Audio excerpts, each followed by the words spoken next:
All right. So, good evening, everyone, and welcome to the eighth installment of the AMSNY Diversity in Medicine webinar series. We have a few housekeeping notes before we get started. We would like to maintain an open and engaging session, so if you can, we encourage you to keep your camera on during the webinar. We especially ask that you turn your camera on if you are speaking, if you're asking a question of our speaker. We understand that if you cannot, we understand. If you are not speaking, we ask that you keep your microphone on mute to minimize any background noise. If you have a question for our presenters, and we encourage you to ask questions, this is for you, the students, so please ask questions. Let us know by indicating your question in the chat or by raising your hand through the toolbar, and Brichelle is going to help me manage some of that, so you may see us do a little back and forth. We have extended the time for tonight's webinar to allow for additional questions of the AMSNY staff throughout this about the scholarship application. So we encourage you to join our open office hours, which are being held throughout the application cycle. There is a schedule on our website, and I'm sure we can get you a link to that. We're holding them pretty much weekly until the last week, where we'll have a couple of extra sessions. We want to make sure any questions you have, you get answered. So tonight's webinar is on scholarships and loan repayment programs with service components. As many of you know, we just launched our fifth cycle of the Diversity in Medicine Scholarship. This year, for the first time, thanks to increased funding from New York State and a grant from the Mother Cabrini Health Foundation, we are able to offer 21 scholarships. These scholarships are $42,000 in exchange for the commitment for working at least 2 years in an underserved area in New York State after you finish your training. This is an incredible opportunity, especially if working with underserved populations is something that appeals to you, but it is a big commitment. So tonight we have 2 physicians who have participated in the National Health Service Corps Scholarship, which was the model for the AMSNY program. While there are some differences, hearing their experience is invaluable for those of you who are applying. We also want to make you aware of a number of other opportunities that are available should you want to apply for loan repayment programs or scholarships. So we're going to get started with introducing our speakers this evening. Dr. David Collymore is the Chief Medical Officer at the Acacia Network. He is a native New Yorker, born in the South Bronx and raised in Jamaica, Queens. He's an alumnus of Howard University and is a product of Howard's accelerated BSMD program. He holds a master's in business administration from George Washington University and is a pediatrician by training. Dr. Collymore has received the National Health Service Corps Scholarship and W.K. Kellogg Community Medicine Fellowship while in medical school. Dr. Saab is currently finishing his National Health Service Corps Scholarship service and is an attending physician in obstetrics and gynecology at Montefiore Medical Center and a clinical instructor at Albert Einstein College of Medicine. Dr. Saab holds a bachelor's in science from Emory University and earned his medical degree at NYU. While in medical school, he also received a master's of philosophy from University of Cambridge in translational medicine and therapeutics. Dr. Saab completed his residency at University of Pennsylvania in OBGYN and has recently begun a Master's of Education in Health Professions at Johns Hopkins University. So welcome, both of you. Thank you so much for joining us. I thought I would turn the floor over to you and let you explain a little bit about your backgrounds, what led you to NHSC, and what prompted you to choose the path that you chose to engage in a scholarship with a service commitment. Dr. Collymore, do you want to start? Sure. Can you hear me clearly? Yes. All right, so good evening to all. It's a pleasure and an honor to be able to address future colleagues. I'm in what I call my second office in this pandemic. My car has become like an office space for me. So I take meetings from here all the time. So it's definitely a pleasure and an honor. I was talking to a colleague earlier today and told her that I was going to be speaking on this forum. And I said, I wish there was something like this for me when I was at your point. So that's why I'm always adamant and always make myself available when there is an opportunity to address the future physicians of America, especially those that look like me, those Black and brown future students that I know growing up. My family didn't know anyone that was a physician. I didn't have any uncles, didn't have any even friends of the family that were physicians. And that's why I think it's important that we mentor those that are coming up so that they don't have to go through some of the struggles that we had to go through. So just a little bit about my story, like was said in the bio, was born in the Bronx, raised in South Jamaica, Queens, went to Hunter College High School, and then went off to the Mecca known as Howard University, where our esteemed Vice President of the United States is also from, an alumnus of. Um, and there I had the opportunity to be part of an accelerated medical program. So not something I would advise for all, but definitely allowed me to get to the point of obtaining my medical degree sooner um, than most at that point in time. And along my journey, I knew that I wanted to be a physician since the age of 10 years old. Hey.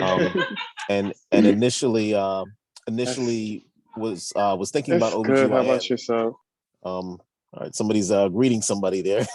But then as I went through med school and thought about different career options, I knew that I wanted to eventually do something on the administrative side of medicine also.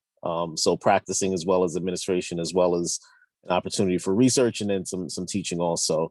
And just fell in love with my pediatric rotation at the time. So went into general pediatrics. I was a little homesick after 6 years away, so I came back home and stayed in my parents' basement as I did my residency at North Shore, which is now Northwell, but some 20 plus years ago, it was North Shore University Hospital in Manhasset. Did a 3-year residency there, and then went to practice at an FQHC in the Bronx, a federally qualified health center. And while I was in medical school, I had the opportunity to obtain a National Health Service Corps scholarship. And my mentality in applying for it, and I applied for it, I got 3 years of scholarship funds, and had a 3-year commitment. And it was really, I wanted to serve in an underserved area. And this was an opportunity for somebody to pay me to do what I wanted to do. So I was really excited about that. I don't encourage folks to accept the scholarship just based upon the finances alone, because you want to follow your heart, you want to follow what you want to do. So regardless of whether or not I had obtained the scholarship, I believe my career path would have been the same. I didn't have to make any deviations because of it, but it really was an opportunity to get funding to do what my heart really wanted to do. I practiced for a few years in FQHC before doing a combination of admin and practice. And then over the years now, my pendulum has sort of swung more towards the admin side, but I still do see patients because I feel like I'm too young to stop seeing patients. So at least for the next 20 years or so, I plan to continue to see patients. That's sort of a little bit about who I am. Our organization is one of the largest Latino founded nonprofit organizations in the nation. We do a whole host of services, including our federally qualified health centers, where we see adults, children, some specialty services, large mental health component. We do quite a bit of substance use disorder work. And then we also have a large housing portfolio of homeless housing, affordable housing. And my role is to integrate all of the healthcare of all those different entities. So really exciting work. There's no shortage of opportunity. You can advance as far as you want to go. So I just want to, be here to encourage you, serve as a resource, and hopefully one day I can work for you. That's my goal. That I can take a step back and I can identify the next chief medical officer of our organization that will carry us into the future. Thank you. Dr. Saab? Hi, everyone. I'm Saeed. It's a pleasure to meet you all. I second a lot of what Dr. Collymore has said. And thank you so much for the introduction. If you're wondering why my name is Saeed, it's because my grandfather was Lebanese. I was actually born and raised in Cuba. We moved to the US in 1998, and you heard a little bit of sort of my path and my schooling. I chose to go to NYU specifically because I wanted to work with underserved populations, given my background. I wanted to train at Bellevue, and I wanted to speak Spanish in medical school, and I thought that would be a great opportunity. And then while in that environment, I decided or heard about the National Health Service Corps towards the end of my first year of medical school, and decided again, like Dr. Collymore said, if I want to work with this patient population, why not get paid for doing what I want to do? It's a little bit different from you guys in that we were narrowed, and the National Health Service Corps is still pretty narrowed in terms of the specialties that you can pick.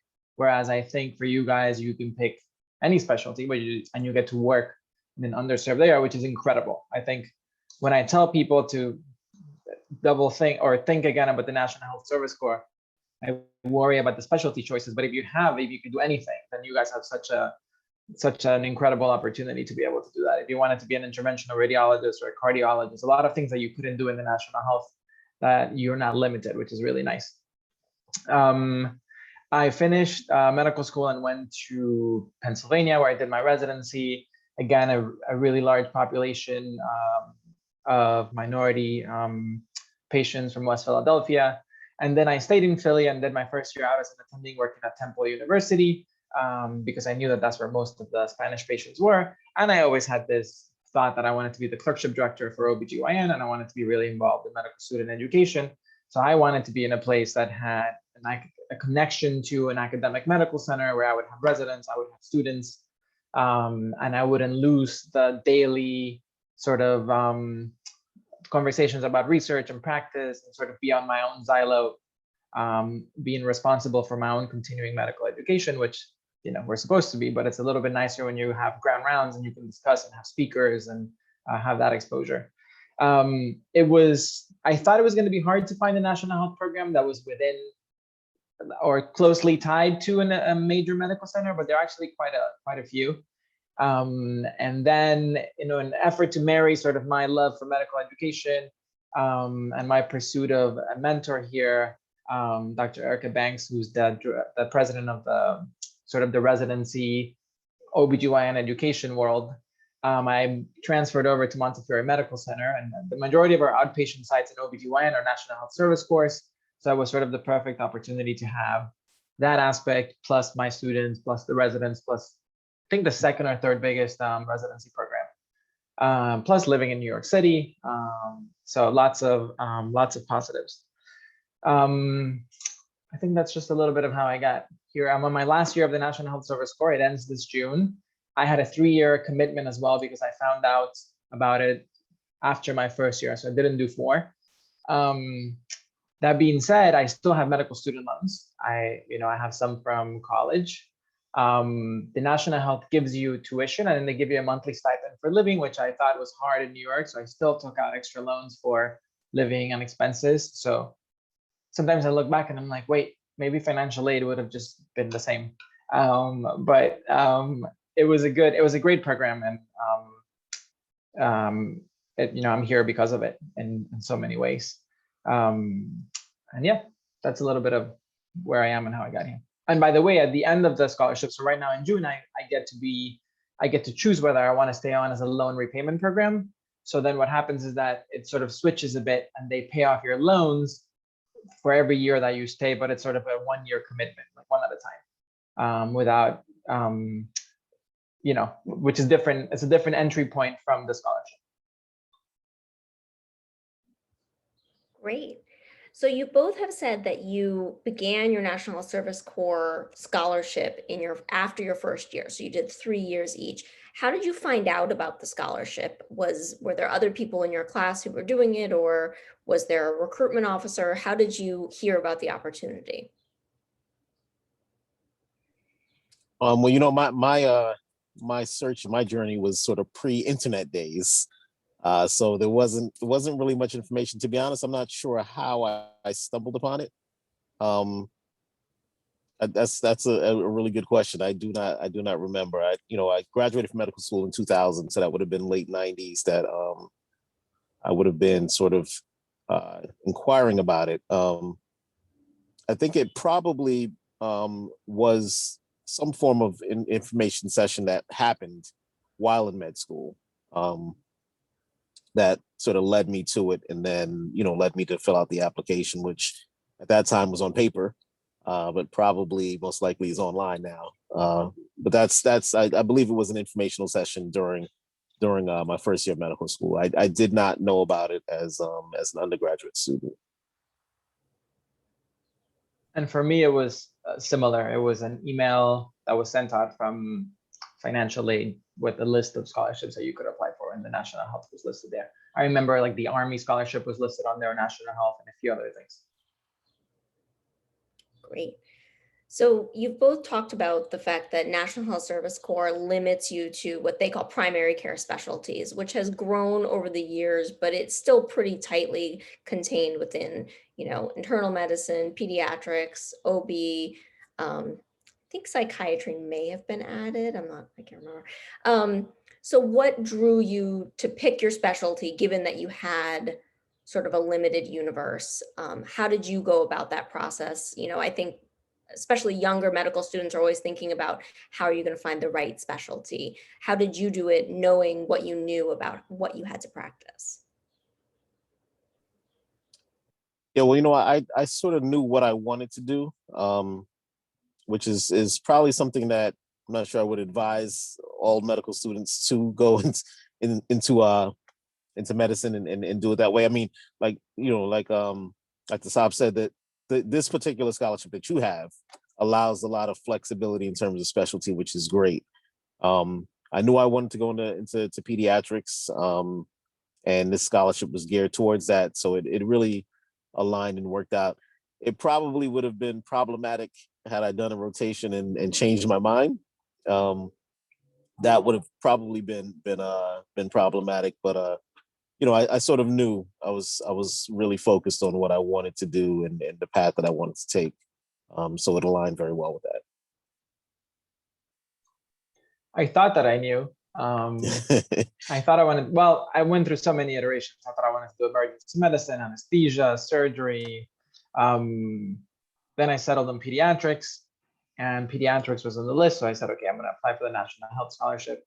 And then my last rotation was OBGYN, and then it was all over by day 2 of OBGYN. So I called the peds people because they all thought I was going to be a pediatrician and were writing letters. And I was like, I kind of love this rotation. And it was the last one. I really didn't even know that it was coming up, to be honest. I also, in the back of my mind, knew that I was limited. So I never allowed myself to like other things. It wasn't an option. It's almost impossible to break the contract. So of all the things, OBGYN was a nice marriage of a little bit of pediatrics, a little bit of surgery, primary care, geriatrics, which I really like, a little bit of drama here and there, and activity. And that's why I ended up going into it. Great.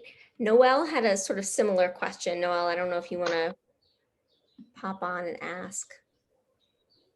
Yeah, sure. Hi, I'm Noelle. I'm going to upstate next year. And I guess my question was, it's like 75% of med students change their mind about their specialties from when they started to when they leave medical school. So I guess my question is whether or not applying the first year or waiting to apply for a scholarship like this so you can like get more, I guess, in it and know which specialty you would want to do. Because I'm between a few, so I don't know if I want to commit that soon. I mean, it sounds like for you guys, for this scholarship, it doesn't matter because you can pick whatever specialty you want. They can switch right in the middle of medical school and then graduate with X thing in mind. Mm-hmm. So the AMS&Y scholarship is you can choose and to specialize in anything you want, but you have to do your service in an area that's underserved in that specialty. So depending on what the specialty is, you may have very limited options, which may, if you choose, say, this isn't an accurate thing, but cardiology, if the only place in New York State that's underserved in cardiology is, up in Plattsburgh, that's where you would have to go to do your service. So those are things to consider while you're looking at our scholarship, as opposed to something that may have lots of sites like the National Health Service Corps, but maybe limited in specialty choice. I guess that's what my question was about the National Health Service Corps specifically. Because I'm actually not sure that I want to practice in New York, which is why I'm between the different scholarships. So that's why I was asking that question. Yeah. I mean, if you're 100% sure that all the things that you are debating between are all within the National Health Service Corps umbrella, and you have zero fear that you're not going to fall in love with anything else, then I would apply your first year. But otherwise, I would wait because it's to break that contract. I mean, there's this insane formula that when you guys see it, you're going to die. It's essentially like what you owe times some crazy amount to the power of something, it's millions. It ends up being to break the contract. So you just kind of have to go into it knowing that that's you're sealing the deal. And some people really, like, there are people that I went to med school with who knew they wanted to be an OBGYN from day one, and they were the president of the OBGYN club by year 2, and that was their life. And if you're that person, then sure. But if you're unsure, then it's for something as narrowed as national health, I would probably wait. Yeah, you know, I mean, I would definitely agree with that. You want to leave yourself as much flexibility as possible. And I mean, there's a lot of factors to consider. I mean, I don't know. You know, I've been out of sort of the medical school realm for a while, but I know at least when I was going through it, the first 2 years you really didn't do much clinical work anyway. So it really wasn't until year 3 and 4 that you jumped into your rotations and had that exposure and that experience. So what I would recommend is, if at all possible now, try to get some sort of exposure in some form or fashion, whether it be volunteering or just even speaking to physicians and finding out what it's like, if you're considering the scholarship, because then it comes down to the economics of it. You know, I was in a position where I did not want to be saddled with a tremendous amount of debt, did not have the means to pay cash for it.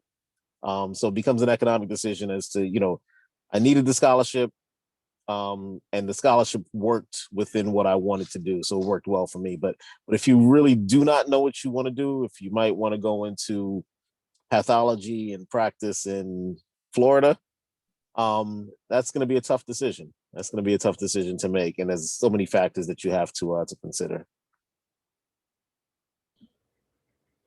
Robert asked a question on the chat that says, are there any downsides to your service commitment? Has it had a large impact on your more long-term goals that you didn't anticipate? There were definitely opportunities that came up during my training that I had to turn down. When I was doing my master's in Cambridge, I was awarded funding for like a full PhD, and I couldn't take it.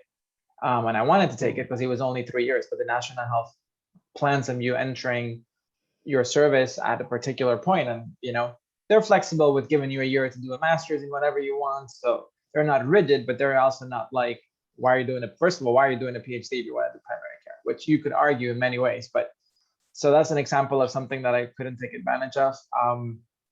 More personal examples, I had a relationship that was international, and looking at the future, my ability to move to that country was June 2021, and that was 7 years ago. So because I was bound to being in the US, so that, you know, that was something that I actually played into the conversation, like, well, I can't leave. So it's binding in many ways, and there are opportunities that you might be given that you might have to turn down, which is unfortunate. But for the most part, it's a great thing. And I mean, I would add, you know, now there seem to be quite a few options, at least on the National Health Service Corps side, in terms of locations throughout the nation where you want to practice and do your service commitment. I was sharing, we had a prep call before tonight, and I was sharing that, you know, again, my experience was right before the internet sort of took off. So in looking for service commitment opportunities, it was a paper-based process for me. And there actually were not many options in New York, only because health centers had not taken the sort of the onus to apply to be an eligible site. So, you know, I remember looking at the listing, and at the time I was engaged, and you know, and saying, okay, well, if New York doesn't work out, if there's no option in New York, then where would we go? We said, okay, well, maybe we'll go down to Florida. And it was like, you know, some rural area in Florida would have been sort of option number 2. So there is some anxiety in that respect in terms of finding an eligible site. You know, if you consider that to be a downside, then it might be. My mentality at that point was, in a worst case scenario, it would be sort of a 3-year extended vacation. You would sort of land someplace where you would try to be as comfortable as possible for those 3 years. And then if you really did not want to stay there, then you would sort of move to whatever part of the country you wanted to be in. But it's limiting, you know? So there definitely are what one might consider to be downsides to it. But again, it's all about risks and benefits and weighing what matters more and what matters most. Great. Does anyone else have a question? You could just sort of pop off mute and ask if you want to. I was wondering, hi everyone, my name is Robert. I'm just finished my first year at Stony Brook. Very exciting. I'm going on to M2.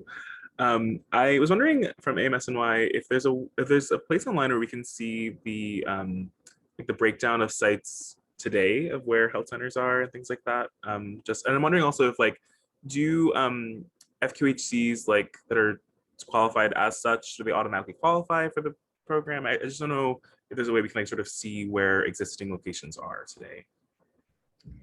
So the thing about New York is that they used to have specialty shortage designations. Unfortunately, they have removed that. Apparently, it was based on decades old information. So they finally took that down. Unfortunately, we used to be able to refer people there, but we can't anymore. And they do change periodically. So a site that might be certified now might not be by the time you're finished with your residency, depending on what specialty you go into.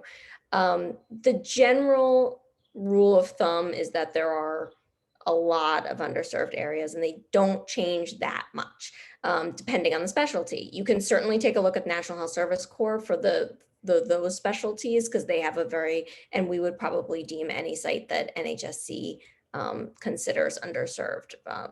That would work for us. There is another program called Doctors Across New York that is state funded, which is a loan repayment program, but they do have the open specialty like us. So a lot of those sites we would probably be looking to, but it may end up being a situation where the site that you choose would have to sort of apply and be designated, sort of the way Dr. Collymore was saying that it would have to go through that process at the time you're ready for your service. Thank you. Now, I would just add if you are interested in a primary care field, the National Health Service Corps sites would be eligible, and that would be every FQHC in the state has to be in a health professional shortage area in order to be considered an FQHC. So you can find a listing, of all the FQHCs if you go to either to the HRSA website, the Health Resources and Services Administration site, or to the Chicaney site, which is the Community Health Center Association of New York State. You could sort of search through those, and I don't know any other place that would have sort of a defined listing. But also the National Health Service Corps site should be able to give you all of those that have been designated thus far. There may be more FQHCs than that, but at least that will give you sort of the foundation. The National Health will, when you graduate, like the year that you finish the program, they'll release the score. So they essentially score the sites based on need using very complex calculators of the percentage of patients that use federal help. I mean, all sorts of things. And the sites get assigned a number, 15, 16, 17, 18, 19. And then when you graduate, the year that you graduate, they'll say for your commitment, and your cutoff stays the same even if you transfer, it's a 19. So for me, it was a 19. So there were a lot of sites. For example, the health center in Philly where I was going to stay was an 18. So they were confident that if they recalculated, given all these new changes, that they would get to 19. So they had to recalculate the score and resubmit to National Health for me to meet the criteria for there. So you will see the listings, you would also see the scores, and then every year the score changes. And depending on what the score is, it depends where you get to go. And the scores, I think, might be different from the loan scholarship program and the scholarship program. I think it's a little bit stricter for the scholarship, the medical school scholarship. And Robert, as the years continue and as we have more and more scholarship recipients going into their residency, I mean, we are and will continue to work with New York State organizations to gather this kind of information. If there are compilations, we will make that available to our students, of course, to the scholarship recipients. So I'm just wondering if one of you could talk about the difference between loan repayment and scholarship in terms of the application process, when you have to decide that you want to do one or the other? What the service commitment, is the service commitment the same for both? Whichever, whoever, sorry. Sure. I guess I'll start with what I know of the differences between the programs. I mean, the scholarship program is definitely more of an upfront commitment. So you're making a commitment in advance of, you know, even of knowing what specialty you want to go into, where you will be. So it's definitely, I would consider that to be much more of a commitment. I don't know what the dollar amount maximum, if there is any, on the scholarship. But the loan repayment is, you know, a much more flexible option, which allows you to borrow the money up front, go through school and have sort of that clear mind as to where you want to be and what you want to do. And then at the point of graduation and the point of completion of your residency and the point of being hired at a designated site, then once you are employed by that designated site, then you can apply for the loan repayment and submit for, I believe it's up to $25,000 per year. And I believe those are 2-year cycles, and then you can renew every 2 years. I know in my organization, we use the National Health Service Corps, and hopefully in the future, we'll use AMSNY as a recruitment source. You know, we look for individuals that have said that they are committed to serving in an underserved area, because the work that we do is really mission-driven work. It's not, you know, the glory of you know, of a Park Avenue based practice, but you really get a fulfilled experience. And in order to do that, you need to have the mission in your heart. So in essence, you know, I would say that everyone that makes a commitment to a National Health Service Corps, either whether it be loan repayment or the scholarship, really is a mission-driven individual. And we look at that, and we look at to those sources as recruitment opportunities when we're looking for physicians, when we're looking for nurse practitioners, in any of the eligible specialties. So that's what I know in terms of the differences. Much more of an upfront commitment for the scholars, and then you know, much, I guess, a more limited amount of money per year as loan repayment, but you can extend it and renew it every 2 years. And you can also choose to do both part-time or full-time. Oh, So like in my case, if I did it part-time, then, so for example, if you go into the National Health and you're in academics, then you're going to be expected to teach the residents, teach the medical students, go to the operating room, cover the labor floor, and have clinic. But the National Health requires you to be in clinic for a certain amount of days. They require you to, they give you a maximum amount of teaching time, and your call in the OR time sort of does count towards your general pool, but there's also some limits on that. Like you can't just operate all the time and never see a patient. So if you did it part-time, then you could cut those times in half and have more flexibility in terms, let's say you wanted to, I don't know, on Fridays, I want to work at Planned Parenthood, on Tuesdays and Fridays. Then you would do your National Health part-time and not be in violation of your contract. So Dr. Saab, if you do a part-time, does it extend the time commitment? Yeah. Okay. Yeah, so mine was 3 years full-time, 6 years half-time. Yeah. And once you choose one or the other, you're locked. Yeah. a lot of locking in. Yeah, it's a little bit strict, but it's very set. They've been doing it for so many years. Everything is so prescriptive and like, but they're very supportive. Like once you find, they will help you find a place. They will pay for your move. They refund so many things. But they've done it for so many years that it's just like this well-oiled machine with this beautiful portal where everything happens automatically. It's really, really nice. So it sounds strict, but it's well run. I think Alexander actually had a question about finding a place for your service afterwards. Did you want to ask, or we can ask? I can ask, no problem. Great. So I was just asking, how much of a say does the individual have in where it is that they go for their service? Like, are you supposed to just pick a location and hope that it's a site, or is there a different process for that? So I just did this twice. You pick, essentially. It's up to you. No one's going to force you to go anywhere, which is really nice. You might be limited. Like, let's say you wanted to live in, metropolitan Atlanta. You might not be able to live in the middle of Midtown if you want to live there, or work in the middle of Midtown. But for the most part, there are so many AQHCs where it becomes a little tricky is, but what else do you want to do?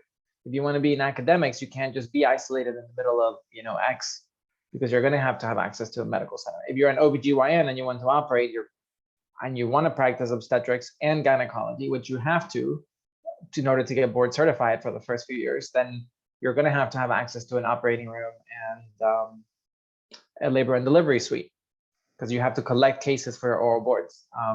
So there are a lot of logistical things to consider, but for the most part, really, it's very flexible. Thank you. I just wanted to point out and remind people applying for the AMSNY scholarship that the clinical to academic time is the same. That's 80% clinical if you're doing full time. So those things are very similar between the two programs. And you're probably like, academic time, what's that? All sorts of things. I mean, the National Health also gives you some admin time, which is important, but messages, lab results, writing letters, filling out FMLA paperwork.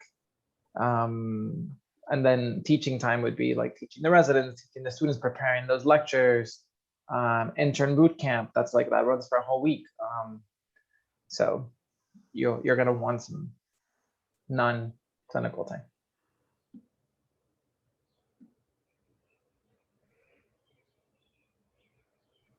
I have another question. Sorry to take up a lot of the air in the room, but does AMSNY have a cap on the amount of time you can spend in training? So for example, if you want to go into cardiology, which is, internal medicine for 3 years, and cardiology, then if you want to go into like interventional or something, it's more, or if you want to go into neurosurgery or something. I'm just wondering, is there like a cap on the amount of time you can spend in residency and fellowship? So I guess I'll answer that. So we don't have a cap per se. We do have, beyond this traditional residency and a fellowship that would lead you to a specialty like cardiology, I believe it's going to be evaluated on a case-by-case basis. And it was sort of based on how much, I think at that point you're really getting very narrow, and I think you might want to think about, where you would actually do your service. But depending on what the fellowship was, I think we would evaluate those sort of as they came up. Again, we're not the well-oiled machine that the federal government has running. So, but at the same time, that does give us a little bit more flexibility in terms of evaluating things as they come. Thank you. I'm not that I'm looking to like super specialize or anything. I just was wondering if there was a rule on it. I mean, the reality is that in the middle of nowhere, they're probably going to want interventional cardiologists. So if that were your goal, I think you would be supported, but it's not up to me. So both of you have advanced degrees in or actually, Dr. Saab, you're going for your MBA. Did I hear you correctly? Master's in education now, yeah. Oh, I'm sorry, master's in education. And Dr. Collymore, you have an additional degree. So what is it that made you decide to stay in school even longer and, go on for those degrees? Yeah, well, I got my got my MBA post residency and while I was actively in practice. So, I always tell the story. I was sort of promoted or offered a medical director position pretty early on in my career. Excuse me. I was 2 years out of residency, so didn't have a ton of practice experience or business experience that I could lean on. And I wanted to be able to understand the scope of what I was doing at that time. So, in the sort of medical admin role, there's a lot of budgeting, a lot of forecasting. Healthcare is an industry. There's a business side to it, and there's the practice side. And I don't know if things have changed now, but I know in medical school we learn nothing about the business of medicine. So I wanted to make sure that I was first and foremost prepared fully to complete all of the duties of my position, to do it effectively, and then also to really understand all of the aspects of the healthcare industry so that I could move further on in my career. So that was a decision that I consciously made, basically to make sure that I got the qualifications for the job that I was given. That was my mindset at the time, and it was a great investment. Allows me to sit in the room with the CFO and to even challenge some of their statements and comments, because I can understand the balance sheets and income statements just as well as they can. Mhm. And for me, the master's in philosophy happened, I think, in the middle of my third year of medical school. I was sort of on a basic science kick, and there were multiple circumstances surrounding that degree. That was also a scholarship. It was a Gates scholarship to study in Cambridge. So I was free as well, and their mission is similar in some ways. The degree that I ended up completing there was a bit strange, and you had options. That's what I ended up choosing because I wanted to get better at statistics and pharmacology, and the research component of it was in the OBGYN department at Cambridge, which was really nice. So that one was a little bit less, purposely planned in some ways. The master's in education I decided to do starting last year, because I wanted formal training in education. We go through medical school, no one ever teaches you really how to teach. No one ever teaches you evidence-based teaching strategies, evaluation and assessment. There's so many things that now going through this master's I'm learning, and then I sit in all these committees in the medical school. And before doing this, I had absolutely no idea what they were talking about. And now when they talk about curriculum development and a targeted needs assessment, and it's speaking the language very similar to what Dr. Collymore said is extremely helpful. The master's is very packed and very fast, and it happens on top of, I was just studying for boards and doing your full-time job. So I wouldn't say that I'm a master at education, but I have resources and I know I recognize things and I know where to go for resources and I know what things should be. It doesn't necessarily mean that I could just on the fly do it. But it has been incredibly helpful. So I have one more year of that and then I'll be done.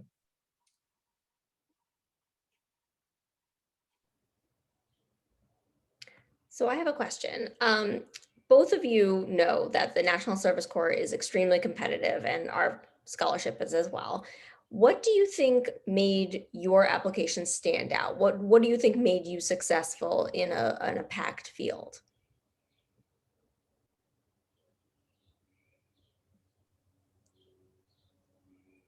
That is a good question. I think I can, if I recall the different aspects of the application, there's a personal statement, you write about your goals and your aspirations and your experience too.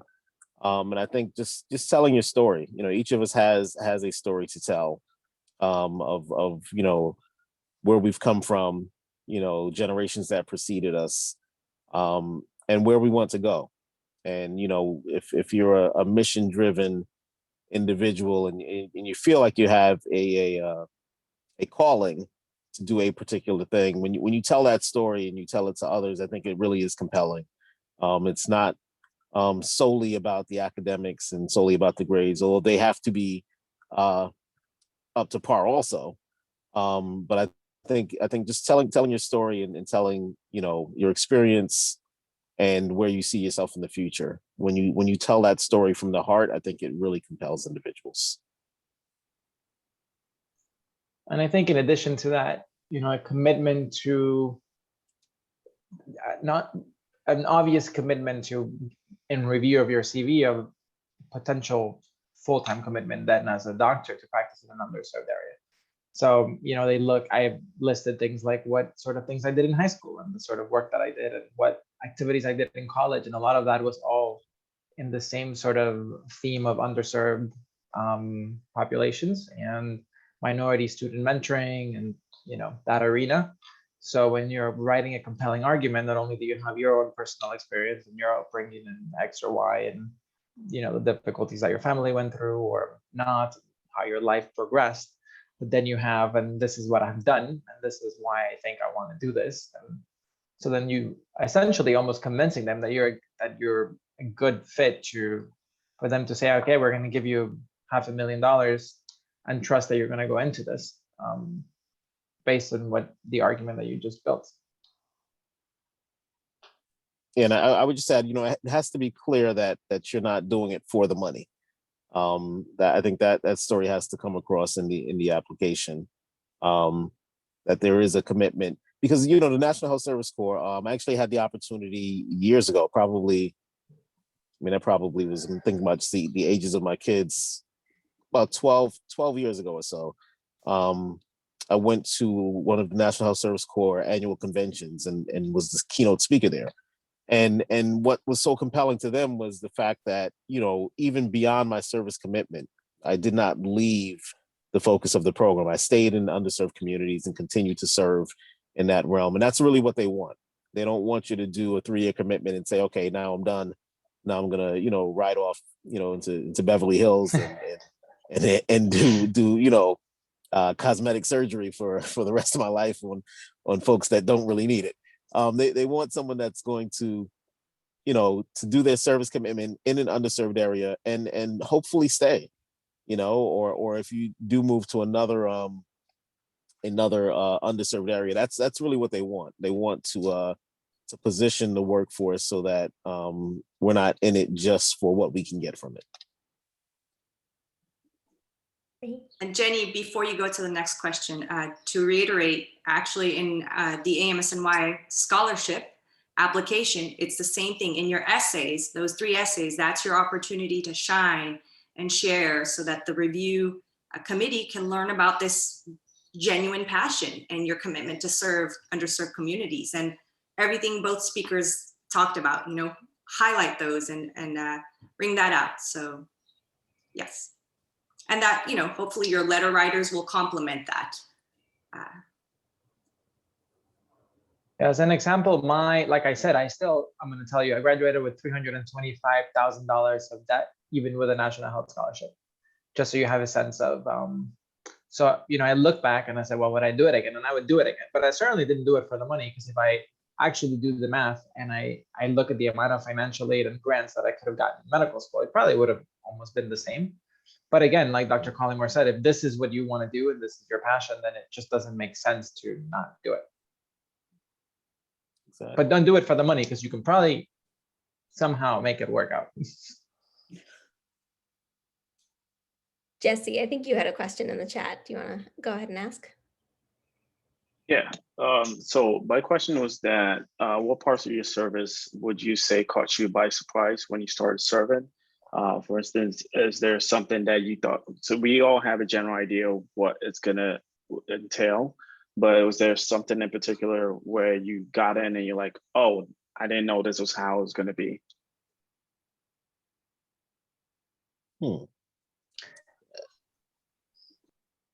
That is a great question. Yeah. I'll let Dr. Saab take a stab at that first. That's a difficult question. I mean, I have some thoughts. I did my residency, like I said, in Pennsylvania, and we were, the resident clinic was essentially the West Philly clinic. And then when I moved here, I'm at the, the center, the Comprehensive Family Care Center. And you have to realize that when you're working with, underserved populations, there's grand inequity in terms of, social determinants of health, and that is going to affect the way that your clinic functions. For example, a patient might be like late 20, 30 minutes, 1 hour, 2 hours, and you might get upset, but then you realize that the patient has to take 3 buses to get to you, and one of the buses broke down, or they have 5 kids. No one can take care of their kids because they can't have a babysitter. So it's frustrating, but you constantly have to remind yourself, like, you always have to think about, well, what is the alternative explanation to this? And now there are times where there's no alternative explanation. You can legitimately get upset. But that level of, you have to have a certain level of flexibility, which certainly took me some time to develop when I started to practice, because it's stressful when you're running a clinic and your patients are, even my panels now, my 8:45 really gets into a room at 9:10, and some of that is the staff, some of that is the patients being late. I always say that the appointment times are just a general suggestion for when they should show up. So when someone's on time, I'm really grateful to them. And when they're not on time, we see them anyways, because that's what we're there to do.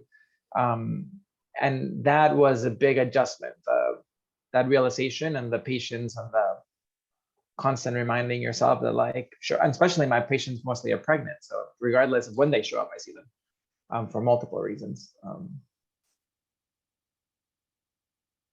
Yeah, I mean, I would add, Dr. Saab is still in a major academic institution, so he has that sort of academic stimulation.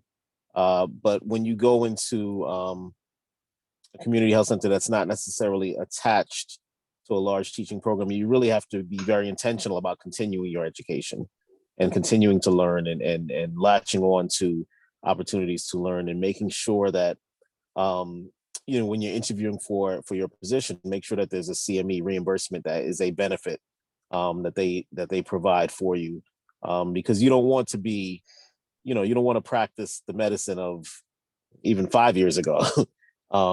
You want to be as current and up to date as possible, and be as innovative as possible, and that's really what stimulates your career and your growth and your development. You want to be as current as possible, and when you're out there sort of in a freestanding organization, either that entire organization has to be moving in that direction, or you have to sort of pave that direction for yourself. So I would say that was one thing that I wouldn't say it was surprising to me, but it does require that additional effort. And when you put that in, your patients get a higher quality of care. You have a much more stimulating career environment, and then you can even propel yourself, beyond your colleagues, because you simply, at that point, know more, and can impart that knowledge on others also. One thing I guess I would say is I was pleasantly surprised at the number of opportunities to be flexible in your career path. So, not just to solely focus on practicing, but to do some level of administration, and to work on creative initiatives and programs, and even to delve into the academic realm. So there's no shortage of opportunities to do as much as you want to do in practice. Thank you. You're welcome. Any other questions? Feel free to hop on. I was wondering. Hi, my name is Emilio Woodstock, by the way. I'm a rising fourth year. I was just wondering if you two had any when applying for residency programs, did it have the service requirement that you had, did it have any bearing on where you applied to in terms of like maybe location, or as well as like the type of institution and the communities that they did serve? So in my case, go ahead. No, I'll let you go. I'll let you go. I was going to say the national house doesn't limit you in terms of where you can do the training. In general, if you're someone who has a passion for underserved populations, you're probably going to try to find a program that caters to that population. There are certainly OBGYN programs that don't cater to that population, where the training hospital is in very wealthy towns or cities and primarily Caucasian patients. And there's programs like the one that where I work now, where the residents essentially come, there's 14 of them per class, and it has a reputation of being a difficult training program, but very community heavy and very clinical, as opposed to very academic and in terms of like a research component. There is a lot of research that they have to do, but that's not the main focus. So they don't limit you, but you can limit yourself to programs that are in line with whatever your mission is, or if you want to do something specifically and you value, let's say you want it to be X, and you're like, I want to be at the best X program, then maybe you have to sacrifice that population for the 3 years of the training, so then you can provide that extra excellent care that you might get at this particular program to those patients later on. Although it really, you're going to get any residency program that's accredited is going to give you a decent education. Yeah, I mean, I would add on there too. I mean, I agree 100% that you're not limited in where you choose to go for residency, but you may, if you want to be hyper focused and limit yourself, you have that opportunity. So I know, I believe Montefiore does have a social medicine program or track for some of their primary care residency programs, which I didn't do, but that is, one of those interesting components that that does allow you to do more from a community-based standpoint from the very beginning. So no restrictions on where you choose to go, but like Dr. Saab said, you may choose to focus yourself a little bit more depending on where you eventually want to end up. And sometimes you have, you want to train abroad. So for example, where I did my residency, you could spend the summer in Botswana. So some people came there very like fixated on that and sort of wanted to do their research project there and sort of have their training surround that experience. And so there might be something very specific like that you want. Thank you. I guess like a follow-up question. I guess our AMSNY scholarship is different, that we do have to return to New York, but I guess I was also more so wondering, like, if you were in our positions and you knew that you had to come back, had to serve in New York for the service requirement, like, would that influence your decision to like want to do residency in New York to just have continuity, or would you branch out to like other different programs or other locations and then come back afterwards? I would say, there's definitely pros and cons to both. I would say it really at that point is more of a personal decision as to how much you want to explore during residency versus stay, within one place and not have the ability to explore another region. New York has the benefit of having dozens of great programs, that you can train in, and great medical schools and also great training programs. So there is some advantages to New York, because I think outside of New York, I'm not sure of, of another city, maybe Boston, that has as many elite training programs as you would find in sort of the New York metropolitan area. So again, it's pros and cons that would just be, at least from my perspective, more of a personal decision. I don't think it gives you any advantage, because the underserved areas, we need physicians. That's the reality of it. So whether you trained in New York, I know, at least for myself, when I'm interviewing physicians, I don't give any preference to those that trained in New York versus those that trained outside of New York. I think we sort of weigh both equally. I agree. I think that this will come up at many stages in your career, at the end of medical school, at the end of residency, because you'll be given opportunities to stay at your places.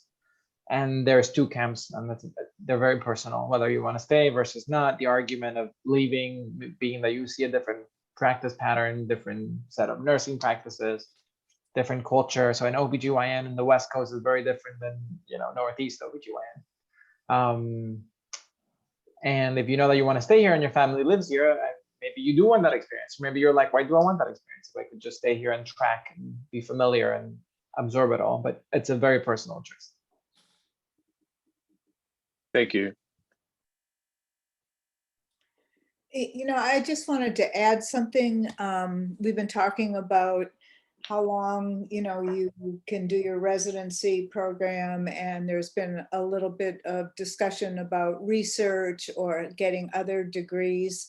We do let you, if you are interested in doing a year of research while you're in medical school, or if you're interested in getting an MPH or a master's in education, whatever it is, you can take a year off and then apply again in the next year. So you're not limited. You can, extend your undergraduate medical education for additional years if that's what you're interested in doing.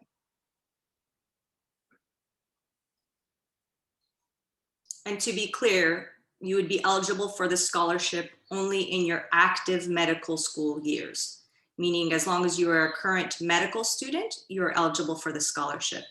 During your 1 year of scholarly work or whatnot, you do not qualify for the scholarship. But as Joe said, as soon as you hop back on board on medical student side, you are eligible.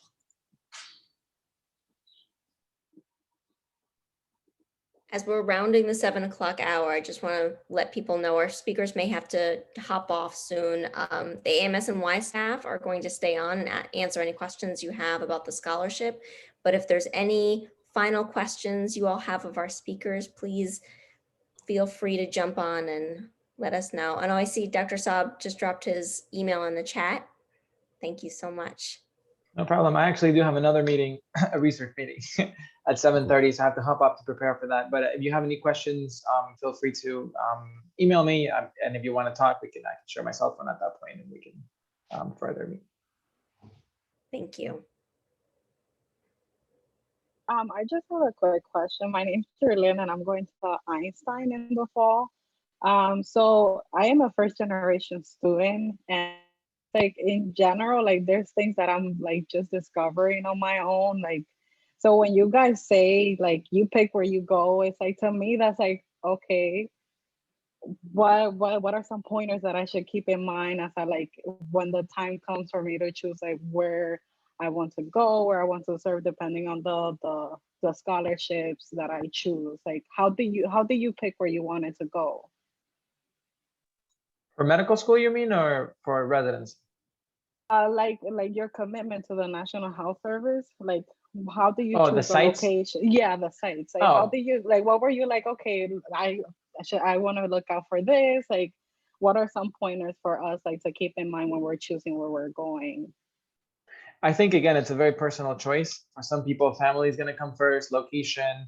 Let's say you grew up in Atlanta and your family lives in the burbs and you don't want to leave, then you're going to stay in the, in the Southeast. So then that settles that. Let's say that I wanted to live in New York City too. So if you'd like love a particular city and you want to go there, then that might influence your decision. Lots of things. I think it's very personal. I think family plays a big role. The environment that you want to work in. Do you want to be in the middle of a city? Do you want to be in the middle of nowhere? So my roommate is also an OBGYN and a National Health Service Corps scholar. And she was a year behind me, so she just started. And her last year of residency, I was attending in the same hospital. And so she interviewed in very different places. She interviewed here to stay, and then she also interviewed in New Mexico in the middle of a reservation. And the experiences were going to be completely different. But she really actually loved that and ended up staying here for other logistical reasons. But it's all, I think it's a very personal choice again. Oh, because I was mostly thinking along the lines of like the population composition, like just deeper things beyond like, oh, it's like family, etc. Like what else would you look for? Like would you tell a student like consider this before you choose, like, maybe I'm just thinking about it too deeply. So. No. Listen, I think all that deep thought is impressive. I don't know if I was thinking that deeply when I was at your point in my life, but I think there's also considerations as to, like you said, the composition of the community. If you want to serve a primarily Spanish speaking population, you would go towards gravitate towards that sort of a demographic. There's some health centers, community health centers that focus tremendously on the LGBTQ population. So if that's a particular area of focus, that may play into where you go and where you serve in terms of FQHCs. Addiction medicine is a very growing field now. We do a lot of work, at least in my organization, with addiction medicine. So if that was something that you were passionate about or wanted to learn more about, then you would do that. All right, Dr. Saab, great meeting you. Take care. Nice meeting you guys. Good luck with everything. Take care. Take care. So I think all of those factors, the world really is your oyster. I think that's one of the great things about healthcare is that there's no shortage of opportunity. You can go in so many different directions and choose so many different avenues and paths, and no two paths have to be the same. So you really can craft it for yourself and really do what you would like to do and consider all those different personal reasons. The reality too is in some areas, if you go the National Service Corps route, that position in New Mexico might financially pay you a higher salary because they really are looking to recruit more physicians into those areas where most folks don't really want to go. New York City, a lot of folks want to come to the city to practice. So the salaries may not be as high as they are in New Mexico.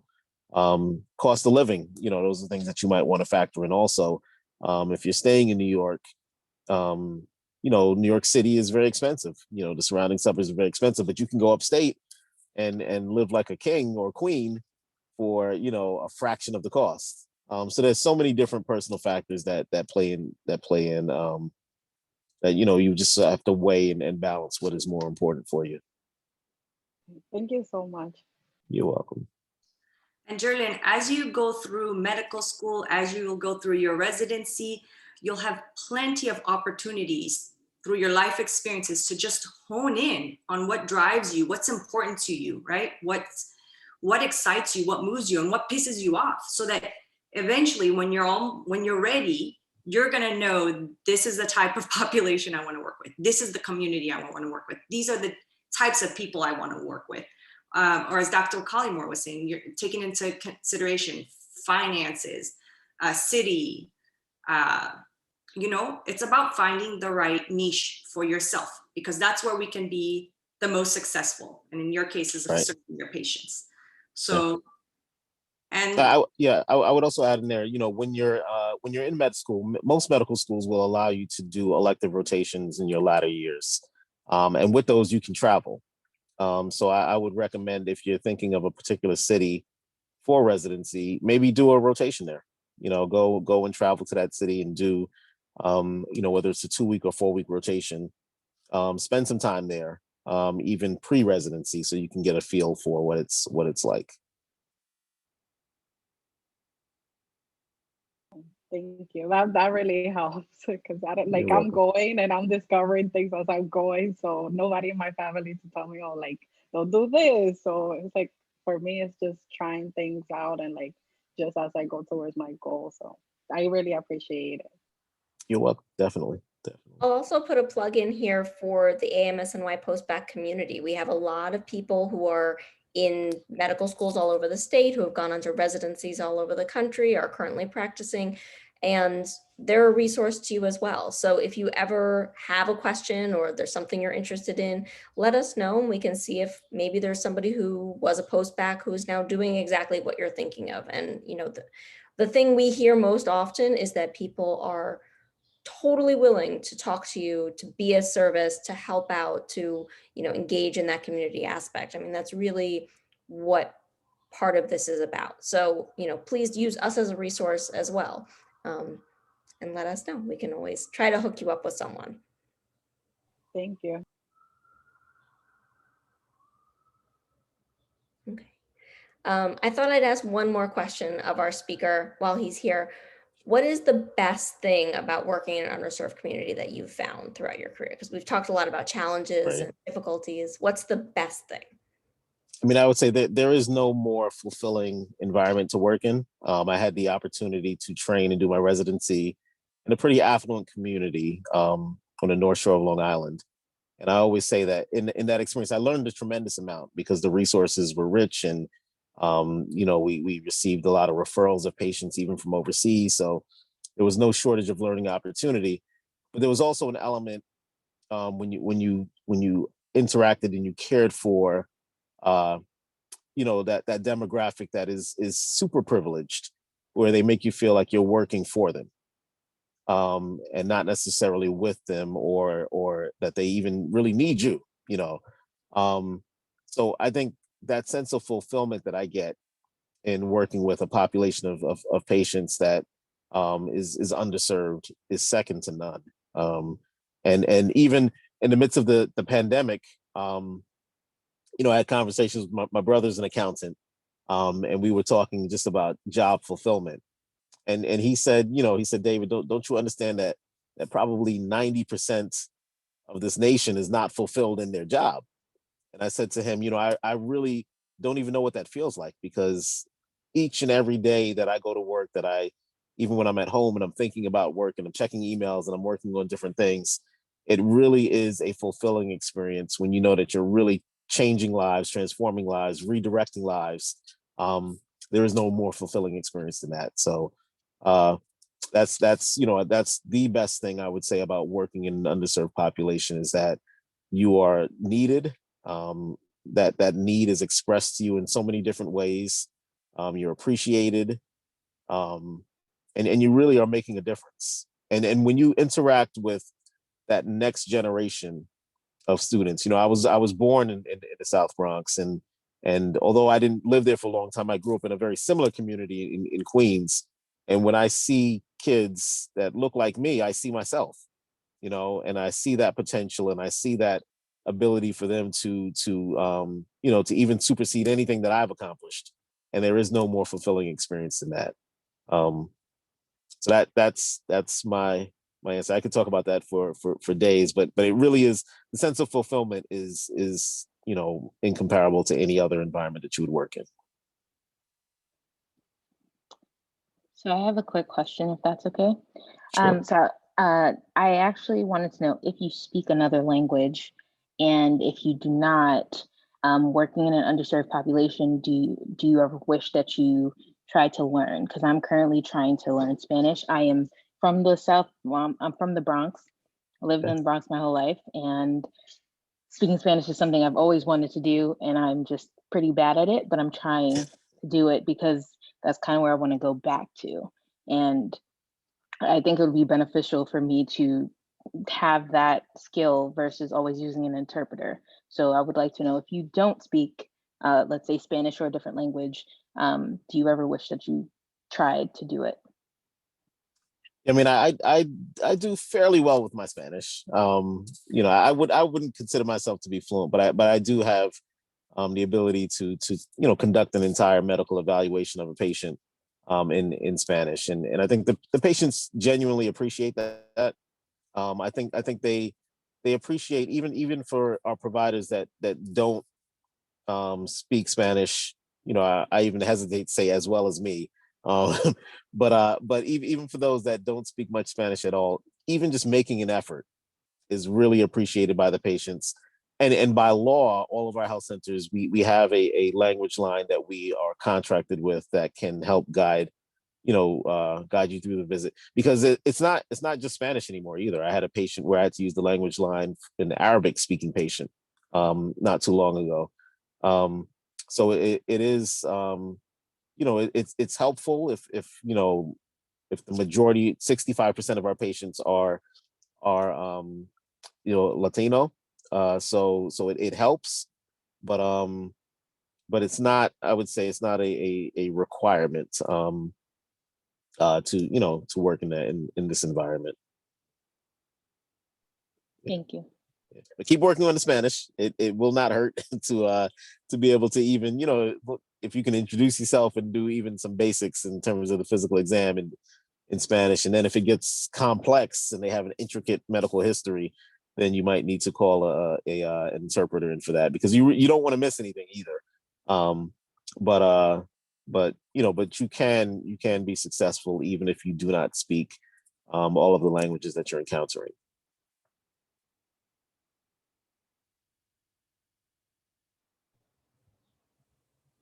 Now, I guess I would ask a question of the group. So I know that there was one fourth year student that was on. How many of you are at that point where you're getting ready to, I guess, interview for residencies?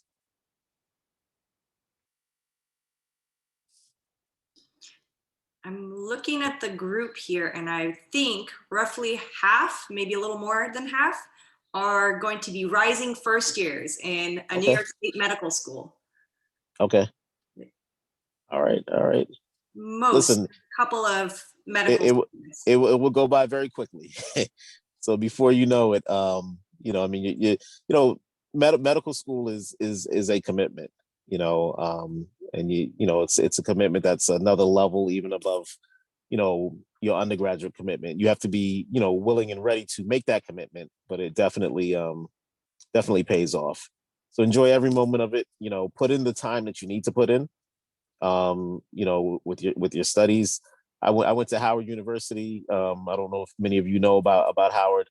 At least back in the day, I don't know how it is now, but our homecoming was an event to behold. And every year it seemed like again, I grew up in Jamaica, Queens. It seemed like all of Jamaica, Queens drove down to DC for Howard's homecoming, because I saw so many people from the neighborhood that I knew. And I remember being, my brother would rent a car and come down there with some friends, and I would be in the backseat of the car on the way to the club with my textbook in hand, reading every second that I could read, putting it down, going inside to the party, and then coming back out and putting on the light in the car as we were driving back to the dorm reading. So take advantage of every opportunity, because that's the commitment that it will take for you to make it through. Medical school is not solely about the academics. I knew some very intelligent individuals that got burnt out. So it really is about pacing yourself. It's about quality studying. It's about having a balance and not being too consumed with your studies. But I always say, if others have done it before you, then there's no reason why you can't do it also. So that's you're at an exciting point in life. Put in the time, because it will pay off, very, very shortly in the near future.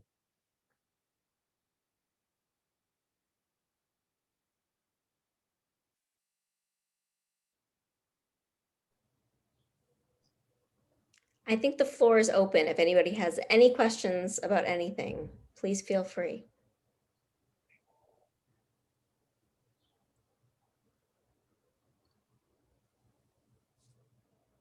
No questions? No questions. No questions? I actually have one. Okay. Sorry. Sure. No, go. Okay. Go ahead. I've actually always wanted to do some work abroad. Does the National Health Service Scholarship, does it stop you from doing that at all? And I guess the same from the AMSNY scholarship as well.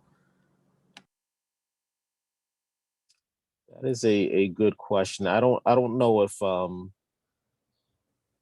don't know if there's an opportunity to, in the service commitment portion of it, to do any work abroad. Maybe academically, there may be some opportunity there. You would have to really be intentional about asking of the schools, and then of the programs that you apply to for residency, if that is an option. I know, again, the organization that I have the opportunity to work for and to lead, to partially lead, we are a large Latino founded organization. We do a lot of work in Puerto Rico. So I enjoy my travels to Puerto Rico periodically to work on our projects down there. Maybe I'll get them to try to branch out into some other nations too, so I can expand my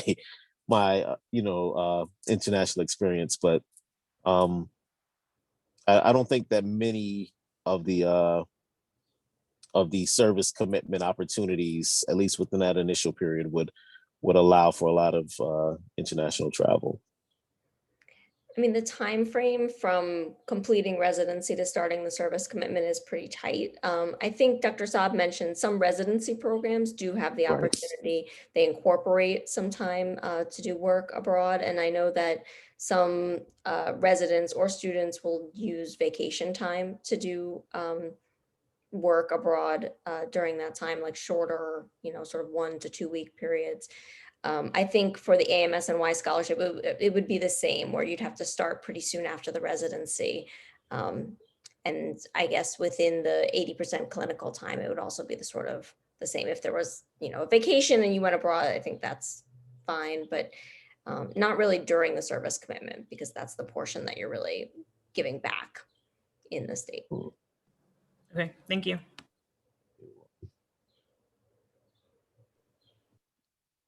I guess my question isn't actually that important. I guess I was just curious. You said you just really love pediatrics, and I wanted to know why. Do you really like kids that much, or what was behind that? Yeah, I always say my tagline is I get to work and play at the same time. So I do enjoy children. I enjoy the mentoring piece of it. So one of the most exciting times of year is actually now, when kids from these underprivileged and underserved areas that folks sort of had written off are now getting into colleges and going away to college, and it's a really exciting experience for me. And now, as I've gotten a little older, now I have patients that are graduating from college now, which is exciting. So that sort of progression and development is what I like to see.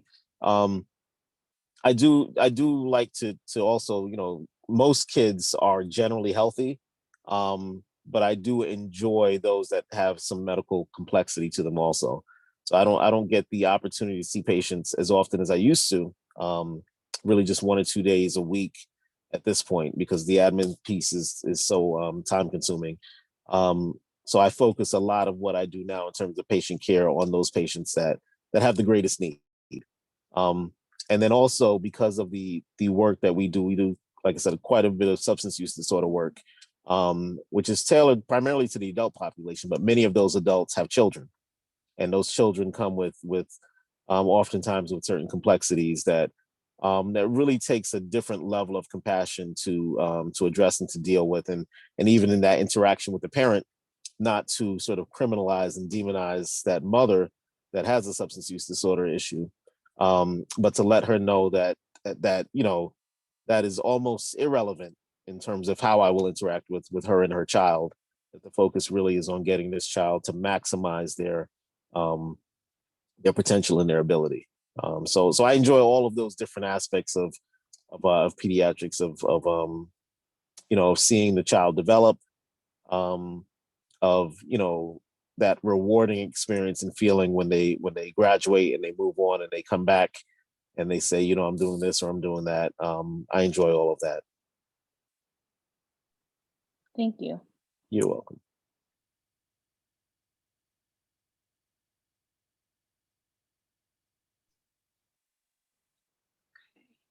So if there aren't any more questions for Dr. Collymore, and feel free, Dr. Collymore, to either stay on or hop off. I wanted to have the opportunity to give students the chance, ask any scholarship, AMSNY scholarship related questions.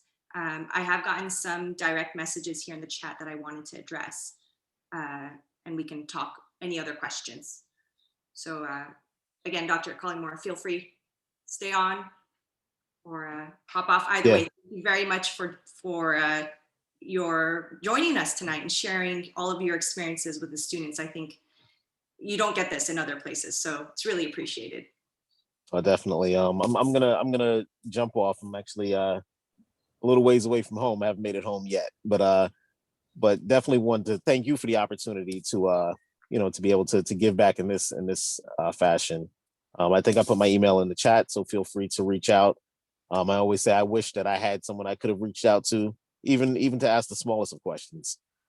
So definitely do not hesitate to reach out. If you have a friend that wants to reach out, and definitely when you're done with residency and you're looking for a job, we are always expanding and growing, and I'm hiring new physicians, additional physicians every year. So feel free to come back around, and we're probably going to start doing a lot more academic work too with residency programs in medical schools. So maybe if there's a desire to shadow one of our physicians even for a period of time in whatever specialty, we would definitely welcome that. So I'm glad I was introduced to Joe and this wonderful program. And definitely look forward to working closely with you. And thank you very much, Dr. Collymore. It really was great having you on and answering the questions. And I have just one more, because I don't know for certain, but I believe your organization also has places in Syracuse and Buffalo. Am I right about that? Yes, Syracuse, Buffalo, Albany. Uh-huh. And we are actually opening up, it's an outpatient methadone treatment and substance use disorder program in Dunkirk, New York. I'm not even sure, to be honest, where that is, but I'll be up there sometime next month as we do our grand opening. They tell me it's near Binghamton, but we're doing quite a bit of expansion upstate also. So we're growing, and there are health centers all throughout the state. We have a Community Health Center Association of New York State clinical call once a month, and we're talking with our colleagues, and they're talking about their migrant farmers that are coming to their health centers for COVID vaccine. So there's a wide range of places where you can work, even in the state of New York. Well, thank you. It's always a pleasure. And Definitely. see you soon again. Definitely. Keep in touch. Take care, everyone. Best of luck to all the students. Congratulations on where you're going, where you are, and look forward to seeing great things from you. Take care. Bye-bye. Thank you.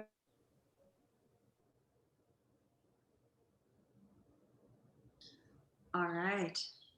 So Jenny, can we jump into this, the questions Absolutely. about the scholarship? All right.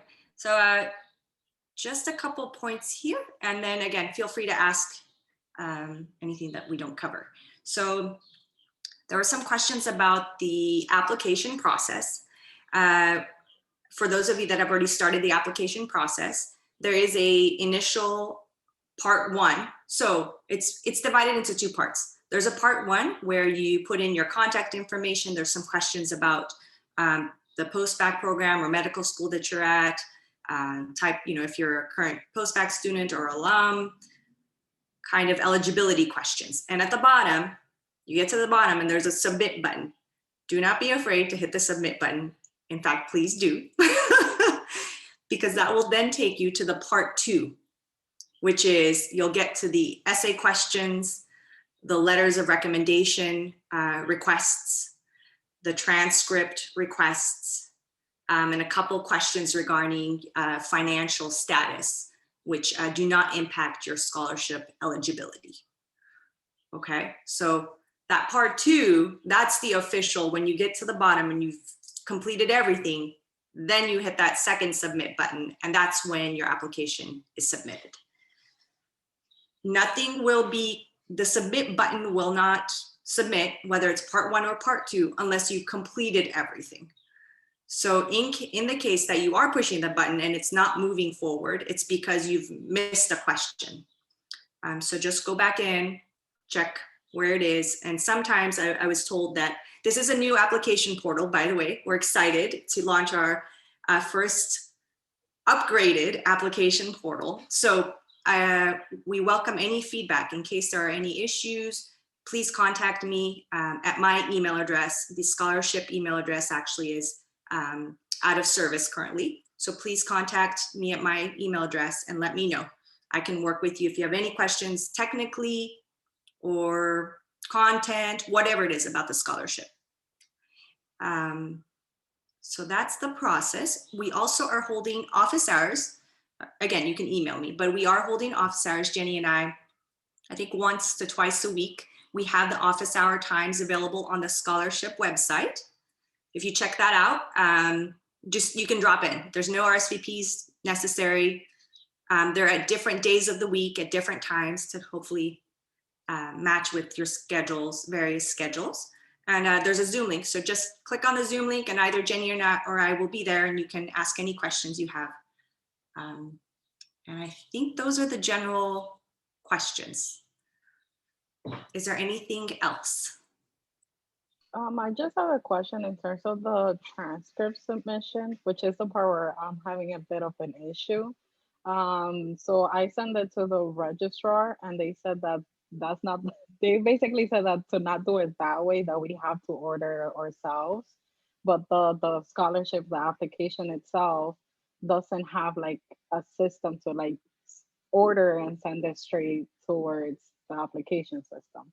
So it's like I had to send it to myself and be able to upload it. So it's like I couldn't do it where I just put the registrar's email because they answered back to me that I couldn't do that.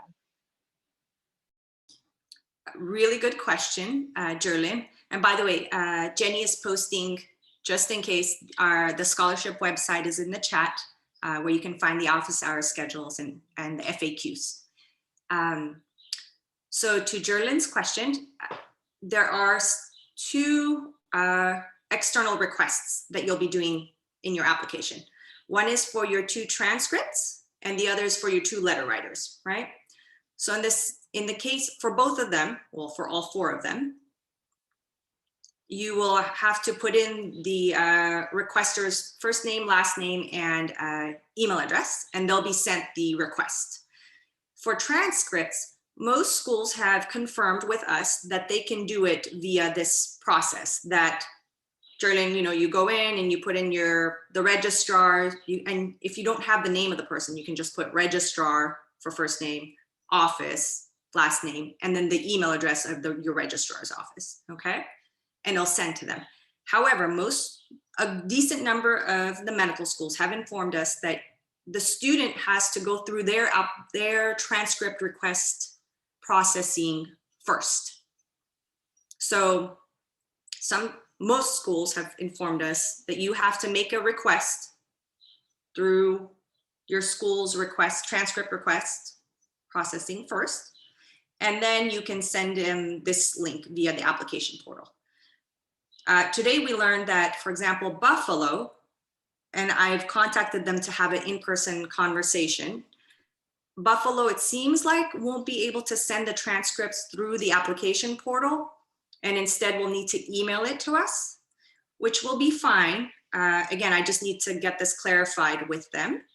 So hopefully I can speak to someone tomorrow. But if that is the case, if you all are applying and your school says absolutely no way we can do it through this upload, an email, and they upload it onto the application portal, just let me know and provide them. Then the email address would be ratilbadal@amsny.org, of which I think when they do this, they say they can't do it the way that we're asking. They send a confidential email with the official transcript attached. And I will receive that and I will place it in your file. Okay, because again, like I said, it's a learning process where before we had the application portal, everything was emailed to us. And now we're trying to do as much as we can streamline through the application portal. So when ordering our transcripts, we would just put in your email address, and then, like, if it's okay, when you find out tomorrow, you said, right? Yeah, Devontae, so far, the only school that I know of that said they might not be able to do it through the application portal is University of Buffalo. Yeah, I'm part of the postback program, so. Yes, I know who you are. So for all of you that will be requesting your post-bac transcripts from UB, probably, and again, I'll confirm this, but probably UB won't be able to do it through the online portal. So go ahead and use UB's official transcript request process, and where it should be sent should be my email address. Okay, sounds good. ratilbadal@amsny.org, not scholarship account. Thank you. Sure. Anyone else encountered any other technical issues? If you're willing to bring it up here. So just to clarify, for those who went to the AMSNY program in University of Buffalo, we will leave that section of the scholarship information empty. Like maybe we can say no applicable and just go through the university portal to request a transcript sent over to you directly. Yes, good question, Luna. So exactly, leave that blank. This is, again, I have to confirm, but you would leave that section blank. And until I receive that through my email from UB, get it and upload it into your file, you will not be able to submit your application, which is the normal process anyway, right? You need everything in your file before you can complete your application. What's that, Deisha? Sorry, I had a question too, but I'm just sorry. No worries. Luna, did that clarify? Is everybody clear? Okay. So I know everybody's going to have a UB postbac transcript. Let me do this. Hopefully somebody contacts me tomorrow. I'll poke at them. As soon as I have a conversation, I'll send out an email to everyone to let you know how to proceed. Okay, for the UB postbac. All other schools, please use the application portal. Okay, great. Miss McAlpine. So I just want to know, on the application, it says, do we need to send out both our post-bac transcripts and our medical school transcripts? Okay. Excellent question. Oh, did you see me nodding? Yes, excellent question. So everybody needs to submit a post-bac transcript. Not everyone has a medical school transcript yet. So for rising first years, you will not have a medical school transcript. And the application portal, do not worry, that's an optional section. So you will be able to submit with only your post-bac transcripts. Anybody else who's a current medical student will have to submit post-bac transcript plus medical school transcript.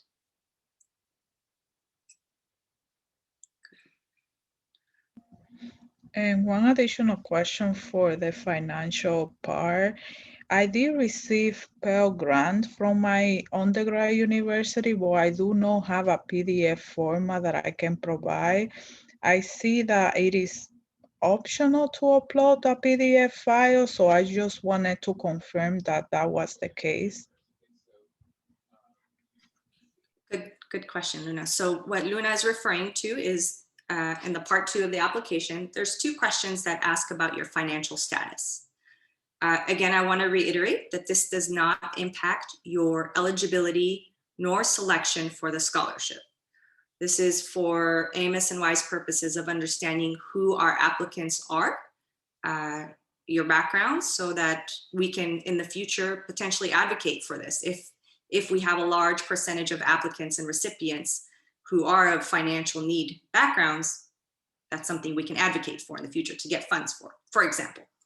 Okay, with that being said, if you have either received, I think the 2 questions are regarding if you received a Pell Grant for your undergrad years, and or if you received a AAMC fee assistance waiver. Did I get that right? Yes. If you have, please upload supporting documentation as proof.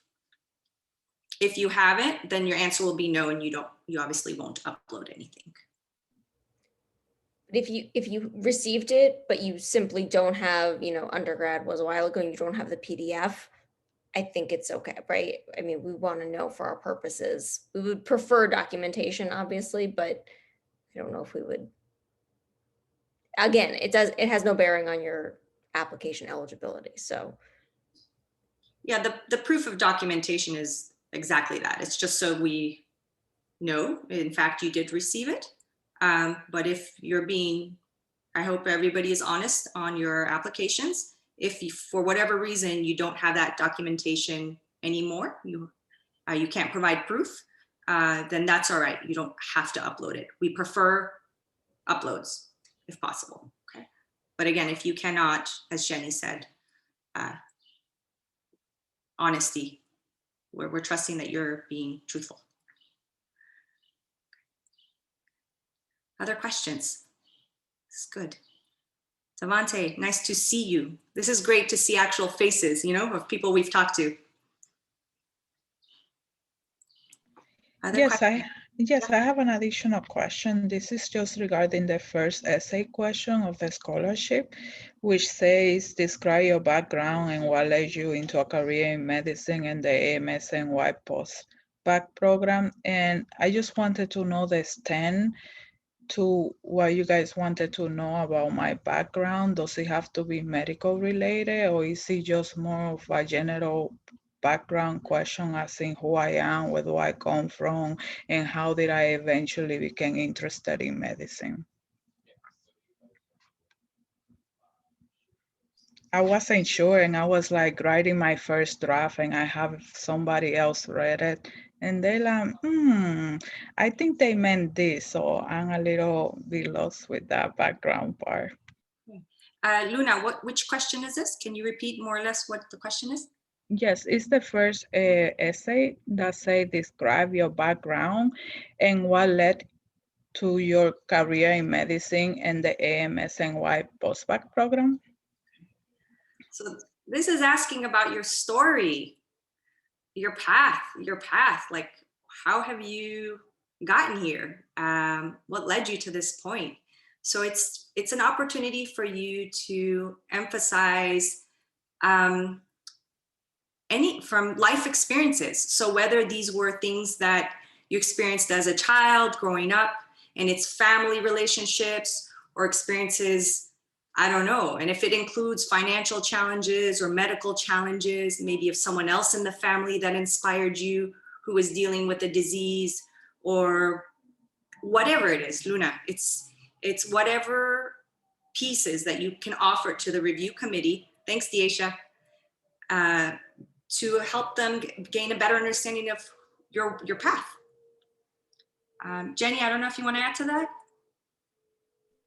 No, I think you did a great job. I mean, it's really about, like Bertil said, telling your story, what motivated you to do this work, and what led you to this place where you're applying for the scholarship.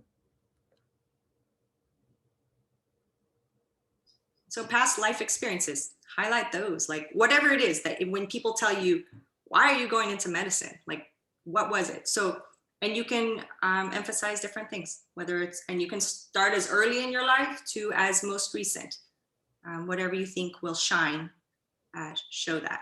Yeah. Thank you, Thank Christina. you. Anybody else?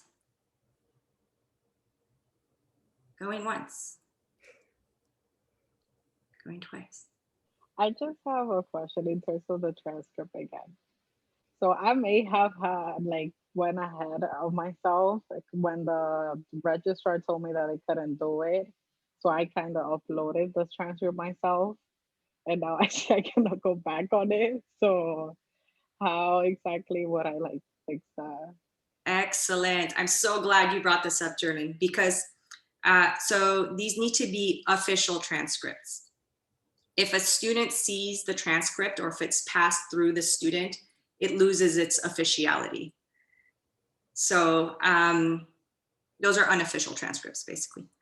Thanks, Alexandra. What we can do, how about we can talk and figure out what's the best thing to do for your application. Well, you already uploaded it, so just remove it. Do you have the ability to remove it? See if you have the, no? Okay, you've already tried. Then I'll do that for you. We can remove it. And then when the school officially submits the official transcript, we'll get that in your file. Okay, thank you. But I'm really glad you asked that, because we have to clarify the difference between official and unofficial. And if it's only official if a student, it does not go through the student.